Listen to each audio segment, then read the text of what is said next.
नमस्कार, welcome to daily affairs. मैं हूं ज्ञानेंद्र द्विवेदी। अब जब दुनिया एक बार फिर से हथियारों की दौड़ और सामरिक ध्रुवीकरण की तरफ तेजी से बढ़ रही है, तो एक बहुत अहम सवाल खड़ा हो जाता है, क्या भारत उस गेम का हिस्सा है या दिशा निर्धारक? और इसका जवाब हमें हाल ही की दो घटनाओं में छिपा दिखता है। एक तरफ भारत ने अपने अब तक के सबसे एडवांस हाइपरसोनिक मिसाइल का टेस्ट किया, और दूसरी तरफ अमेरिका और उसके सहयोगी देश ऑस्ट्रेलिया में जिस पैमाने पर युद्धाभ्यास कर रहे हैं, उसे देखकर यह कहना गलत नहीं होगा कि यह सिर्फ ड्रिल नहीं बल्कि किसी संभावित युद्ध की स्ट्रेटेजिक तैयारी है। और दिलचस्प बात यह है कि इन दोनों घटनाओं का एक कॉमन टारगेट है, चाइना। भारत का जो हाइपरसोनिक मिसाइल टेस्ट सामने आया है, वो सिर्फ एक टेक्निकल अचीवमेंट नहीं है। दरअसल ये उस मिलिट्री और स्ट्रेटेजिक सोच का प्रतीक है जिसमें भारत अब प्रतिक्रिया देने की मुद्रा से निकलकर डिटरेंस और प्रोजेक्शन की दिशा में जा रहा है। क्योंकि हाइपरसोनिक टेक्नोलॉजी सिर्फ स्पीड का मामला नहीं है, ये उस कटिंग एज मिलिट्री कैपेबिलिटी की बात है जिसमें दुश्मन को रिएक्ट करने तक का समय नहीं मिलता। Traditional air defence system in मिसाइलों को पकड़ तक नहीं सकते। और अब अगर कोई ये पूछे कि भारत को इसकी ज़रूरत क्यों है, तो जवाब सीधा है, क्योंकि चाइना के पास पहले से DF-17 जैसी हाइपरसोनिक मिसाइलें हैं, और चाइना के पास वो टेक्नोलॉजिस्टिक्स और टेक्निकल रिसोर्सेज हैं जिनके दम पर वो इंडो पैसिफिक में एक तरफा दबाव बना रहा है। और ऐसे में भारत को महज जवाब देने वाली पोजीशन में नहीं बल्कि संभावित बैलेंस बनाने वाली भूमिका में आना ही पड़ेगा। और यही भूमिका ग्लोबल लेवल पर भारत से एक्सपेक्टेड भी है। अगर आप देखें तो इसी दौरान अमेरिका, ऑस्ट्रेलिया, जापान, फ्रांस और साउथ कोरिया जैसे देशों ने टेलिस्मैन सेबर 2025 नाम की मिलिट्री एक्सरसाइज की, जो अब तक की सबसे बड़ी मिलिट्री एक्सरसाइज है।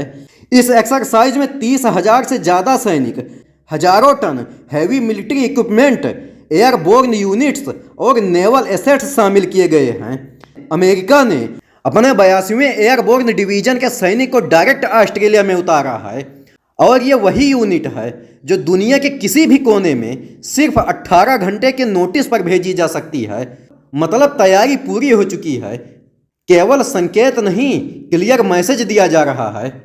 अब सोचिए, ये सब ऐसे समय पर हो रहा है जब चीन साउथ चाइना सी, ताइवान स्ट्रेट और लद्दाख से लेकर अरुणाचल तक हर फ्रंट पर एक्सपेंशनिज्म के संकेत दे रहा है। ऐसे में इन युद्धाभ्यासों को सिर्फ मिलिट्री रूटीन ड्रिल समझना स्ट्रेटेजिकली नासमझी होगा। ये असल में एक कलेक्टिव डिटरेंस का हिस्सा है जिसमें चाइना को हर डायरेक्शन से घेरा जा रहा है। और भारत अब इसमें एक साइलेंट ऑब्जर्वर नहीं रहा।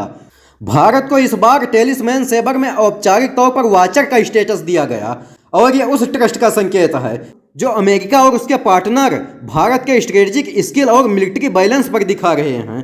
भारत अब सिर्फ बैलेंसिंग पावर नहीं रहा बल्कि एक ऐसा स्ट्रेटेजिक नोड बनता जा रहा है जो वेस्ट और ईस्ट दोनों को जोड़ने और बैलेंस करने की पोजीशन में है। और अब यहाँ ध्यान देने वाली बात यह है कि भारत अपनी मिलिट्री कैपेबिलिटी बढ़ा तो रहा है, लेकिन ग्रोथ सिर्फ कंपटीशन के लिए नहीं है।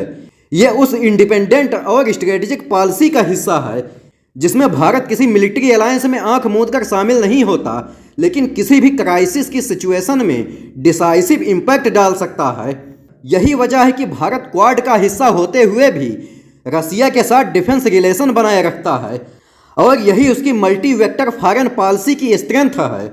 इस पूरी पिक्चर को अगर एक लाइन में समेटा जाए तो ये कहा जा सकता है कि भारत अब ग्लोबल पावर स्ट्रक्चर में सिर्फ एक पार्टिसिपेट नहीं बल्कि एक ऐसा किरदार है जो पूरे खेल की दिशा तय करता है।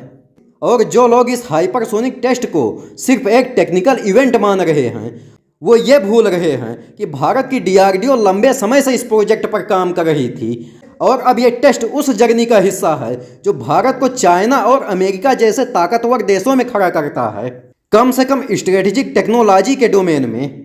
साथ ही अगर हम देखें कि भारत ने किस स्ट्रेटेजिक टाइमिंग पर यह टेस्ट किया है, जब अमेरिका और उसके अलायंस पार्टनर्स चाइना को साउथ से घेरने की तैयारी कर रहे हैं, तो साफ समझ आता है कि भारत इस बार केवल रिएक्ट नहीं कर रहा बल्कि एक्टिव स्ट्रेटेजिक सिग्नल दे रहा है।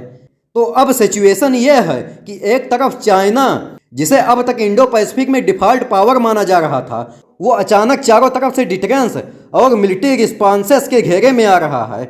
और दूसरी तरफ भारत, जो अब तक गैर संरेखित की डिफिनेशन में उलझा रहता था, अब स्ट्रेटेजिक ऑटोनॉमी की सबसे बेस्ट एग्जाम्पल बन रहा है। यानी ये जो डेवलपमेंट हो रही है, चाहे भारत की हाइपरसोनिक कैपेबिलिटी हो या अमेरिका के लीड में हो रहे वार गेम्स, ये एक न्यू ग्लोबल ऑर्डर की स्क्रिप्ट है। और भारत उस स्क्रिप्ट में अब ऑडियंस नहीं, राइटर की भूमिका में आ चुका है। वीडियो के अंत में मैं आपसे क्वेश्चन पूछूंगा कि चाबहार बंदरगाह किस देश में है? ए पर है पाकिस्तान, बी ईरान, सी ओमान और डी इराक।